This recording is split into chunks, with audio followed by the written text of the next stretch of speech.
Jengo hili linatumia tofali za block tofali 2400. Kwa tofali za kuchoma ni tofali 8700. Kwa bati za futi 10 ni bati 80, mbao za kenchi ni mbao 120. Kwa wale ambao wanahitaji majengo ambayo ni simple na ambao yanakuwa na kila kitu ndani, kuna jengo hili hapa. Jengo hili lina vyumba viwili vya kulala. Chumba hicho kimoja ni master bedroom, kuna choo cha public, kuna jiko na kuna open dining na kuna sebule ambayo inajieleza kabisa. Ukubwa wa jengo hili hapa ni mita 7.865 kwa mita 11.6.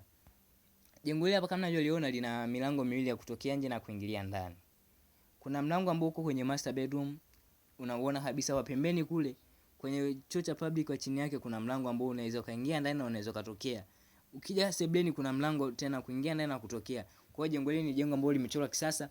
Kwa wale ambao wanahitaji majengo labda wanasema, wengi wao wanapenda kusema milango ya dharura.